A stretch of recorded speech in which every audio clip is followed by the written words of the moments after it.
সবাইকে স্বাগত জানাচ্ছি বিডিভিউজ ইনফোটেনমেন্টে। আপনাদের সাথে আছি আমি সুস্মিতা দাস। দীর্ঘমেয়াদী এক যুদ্ধের ফাঁদে পড়েছে ইসরায়েল। নেতানিয়াহু এই যুদ্ধে ট্রাম্পকে রাজি করিয়েছিলেন ইরানের রেজিম চেঞ্জ বা শাসক বদলের আশায়। এক সপ্তাহের মধ্যে যুদ্ধ শেষ হবে এমন ধারণা দেওয়া হয়েছিল, কিন্তু যুদ্ধ এখন আরও বিস্তৃত হচ্ছে। ইরান কোনোভাবে যুদ্ধবিরতিতে রাজি হচ্ছে না। অপরদিকে হরমুজ প্রণালী বন্ধ হয়ে যাওয়ায় বৈশ্বিক চাপ বাড়ছে ট্রাম্পের ওপর। কিন্তু ইসরায়েলের জন্য দুঃসংবাদ হচ্ছে, ইরান থেকে ব্যালিস্টিক মিসাইল হামলার সাথে তীব্র হচ্ছে সীমান্তের ওপার থেকে হিজবুল্লাহর হামলা। ফাঁদে পড়া ইসরায়েল যুদ্ধ থেকে কিভাবে বেরিয়ে আসবে তা নিয়ে থাকছে নাজমুল হাসানের প্রতিবেদন।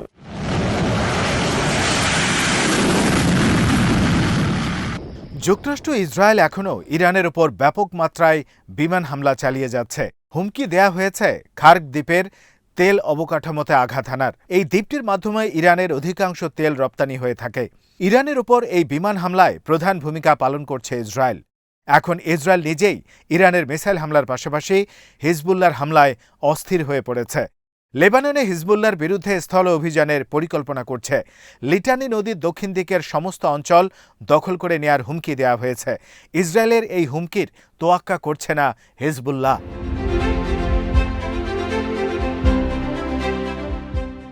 ইসরায়েল আরেকটি বিপজ্জনক খেলা শুরু করতে যাচ্ছে। যুক্তরাষ্ট্রকে নেতানিয়াহু আশ্বাস দিয়েছে, লেবাননের যুদ্ধ বর্তমান সংঘাতের চিত্র নাটকীয়ভাবে বদলে দেবে। তবে ইরান এবং হিজবুল্লাহর কৌশল হল দীর্ঘ সময় ধরে যুদ্ধ চালিয়ে যাওয়া, যাতে ইসরায়েল ও যুক্তরাষ্ট্র বিমান হামলা কিংবা লেবাননে স্থল অভিযান চালিয়েও যুদ্ধ শেষ করতে না পারে। ইরান এবারের যুদ্ধে একটি নতুন কৌশলগত বাস্তবতা সামনে এনেছে, যা ইসরায়েল ও যুক্তরাষ্ট্রের পরিকল্পনার মধ্যে ছিল না।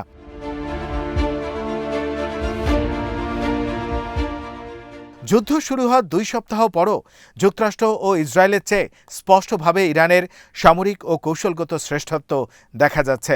যুক্তরাষ্ট্র ও ইসরায়েল বারবার দাবি করেছে তারা ইরানের সামরিক শক্তি ধ্বংস করেছে। এই বাহিনী আর যুদ্ধ করতে সক্ষম নয়। অস্ত্র মজুদাগার ধ্বংসেরও দাবি করা হয়, কিন্তু দেখা যাচ্ছে যুদ্ধের 2 সপ্তাহ পরে ইরান প্রতিদিন মিসাইল ও আরব দেশগুলো লক্ষ্য করে ড্রোন হামলা চালিয়ে যাচ্ছে। ভূগর্ভস্থ অস্ত্রের মজুদ নিয়ে ভিডিও প্রকাশ করছে।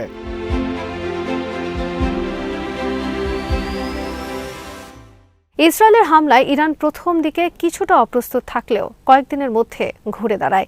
ইরানের সাধারণ মানুষ মার্কিন ইসরায়েল হামলার বিরুদ্ধে রাস্তায় নেমে আসে। ফলে সরকার যুদ্ধের ব্যাপারে আরও অনড় অবস্থান গ্রহণ করে। প্রাথমিকভাবে ইসরায়েল ও যুক্তরাষ্ট্রের পরিকল্পনা ব্যর্থ হওয়ার পর ইরান পুরো পরিকল্পনা ঢেলে সাজায়। যুদ্ধ সিদ্ধান্ত গ্রহণ ক্ষমতার একাধিক কেন্দ্র তৈরি করে। এই কৌশলের মধ্য দিয়ে দীর্ঘ যুদ্ধের ক্ষেত্র তৈরি করে। ইরানের মানুষ ঐক্যবদ্ধ থাকায় সরকারের জন্য তা আরও সহজ হয়।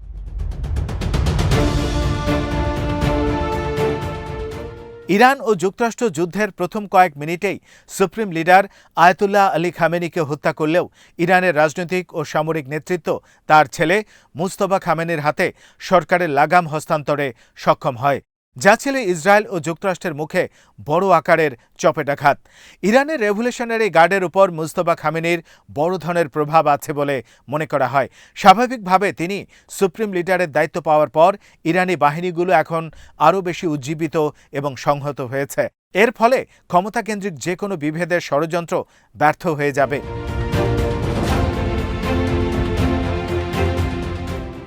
ইরানের হাতে এখনও বিপুল পরিমাণে মিসাইল এবং ড্রোন আছে। ইরানি কমান্ডাররা বলছেন এখনও তারা পুরনো মিসাইলগুলো ছুটছেন। নতুন প্রজন্মের মিসাইল পুরোপুরি ব্যবহার শুরু করেননি। এর প্রমাণ পাওয়া যায় যুদ্ধ শুরু হওয়ার পর থেকে ইরান প্রতিদিন ক্ষেপণাস্ত্র ও ড্রোন নিক্ষেপ করে চলেছে। এর ফলে ইসরায়েলের অভ্যন্তরীণ জনজীবন স্থবির হয়ে পড়েছে। ইসরায়েলের ক্ষয়ক্ষতির পরিমাণ প্রকাশ করা হচ্ছে না, কিন্তু এরপরও যেসব খবর ও ভিডিও প্রকাশ্যে আসছে তাতে অনেক মানুষের প্রাণহানি হয়েছে বলে ধারণা করা যায়।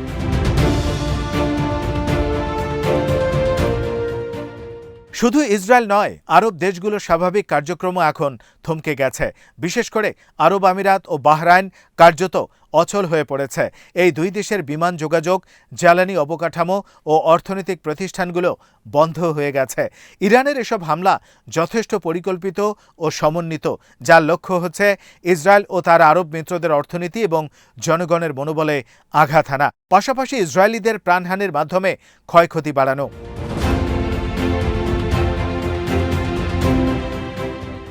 এই যুদ্ধে ইরানের সবচেয়ে কৌশলগত সাফল্য হল হরমুজ প্রণালী বন্ধ করে এবং পারস্য উপসাগরের আরব দেশগুলোর জ্বালানি অবকাঠামোতে হামলার মাধ্যমে বিশ্ব জ্বালানি বাজার অস্থির করে ফেলা। এই কৌশলের ফলে যুক্তরাষ্ট্র ও ইসরায়েল অনেকটা বন্ধুহীন হয়ে পড়েছে, কারণ ইউরোপের দেশগুলোর জ্বালানি নিরাপত্তা নিশ্চিত করতে পারবে না ট্রাম্প ও নেতানিয়াহু। কিন্তু ইসরায়েলের জন্য এখনো বড় সমস্যা হয়ে দেখা দিয়েছে লেবাননের হিজবুল্লাহ।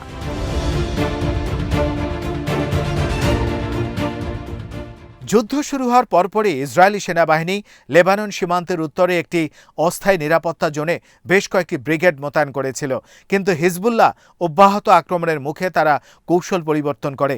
এখন লেবাননের ভেতরে আরও গভীর স্থল অভিযানের লক্ষ্যে বড় বাহিনী পাঠানোর প্রস্তুতি নেওয়া হচ্ছে।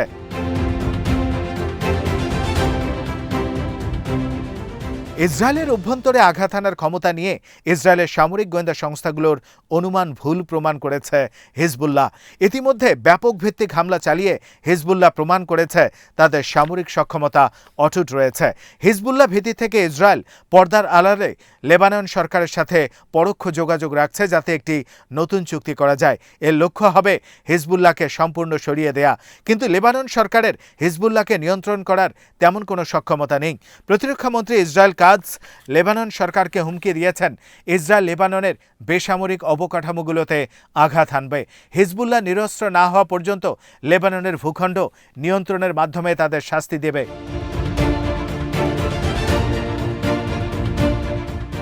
কিন্তু লেবাননের ভেতরে ঢোকার পর ইসরায়েলের সেনাদের কী ধরনের প্রতিরোধের মুখে পড়তে হবে তা এখন স্পষ্ট নয়। কিন্তু যুদ্ধের অভিজ্ঞতা বলে ইসরায়েলকে বেশ চড়া মূল্য দিতে হতে পারে। ইরান এবং হিজবুল্লাহর লক্ষ্য হচ্ছে দক্ষিণ সীমান্তে ইসরায়েলকে ব্যস্ত রাখা, একই সাথে দীর্ঘ যুদ্ধের মধ্যে টেনে আনা। ইতিমধ্যে হিজবুল্লাহ শুধু ইসরায়েলের ভেতরে রকেট হামলা করছে না, সীমান্তে অনেকটা মুখোমুখি অবস্থানে থেকে যুদ্ধ করছে।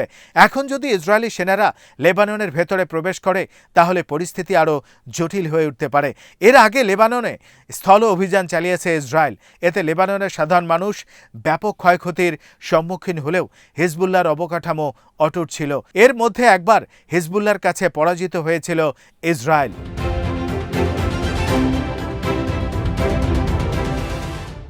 ট্রাম্প ও নেতানিয়াহু ইতোমধ্যে এই যুদ্ধের লক্ষ্য থেকে সরে এসেছেন।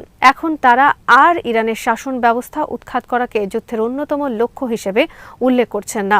অনেক ইসরায়েলি সামরিক কর্মকর্তার ধারণা এই মুহূর্তে ইরানে কোনো বিপ্লব ঘটবে না। ইসরায়েল বুঝতে পারছে ইরানে হামলার মাধ্যমে আসলে তার অর্জনের কিছু নেই। এ কারণে সে লেবাননে যুদ্ধ আরও তীব্র করতে চান, কিন্তু সেখানে যে সাফল্য পাবেন তার কোনো নিশ্চয়তা নেই।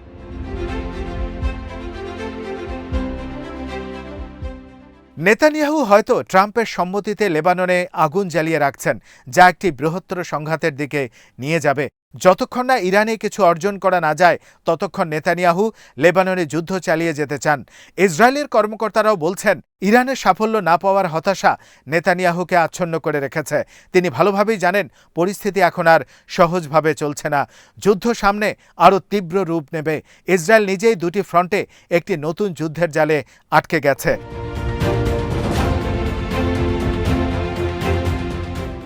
আলী খামেনিকে হত্যার পর নেতানিয়াহু উগ্র ইহুদিদের সামনে যে আস্থা অর্জন করেছিলেন তা এখন মিলিয়ে গেছে। ইসরায়েলিদের দিনের বেশি সময় থাকতে হচ্ছে ব্যাংকারে। সাইরেনের শব্দ আর বোমা আশ্রয় কেন্দ্রে দৌড়ানো এখন তাদের নিয়তি হয়ে দাঁড়িয়েছে।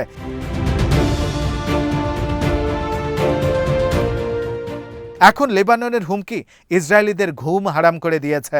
দীর্ঘ যুদ্ধের জেদ বজায় রাখার জন্য রিজার্ভ সংরক্ষিত এবং নিয়মিত বাহিনীর উপর এক বিশাল বোঝা চাপিয়ে দিচ্ছেন নেতানিয়াহু। হয়তো ইরানের পর লেবাননে পরাজয়ের মুখে পড়তে পারে ইসরায়েল।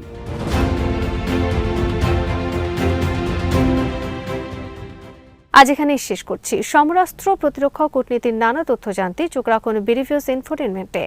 চ্যানেলটি ভালো লাগলে সাবস্ক্রাইব করুন, সংযুক্ত থাকুন আমাদের ফেসবুক পেজে।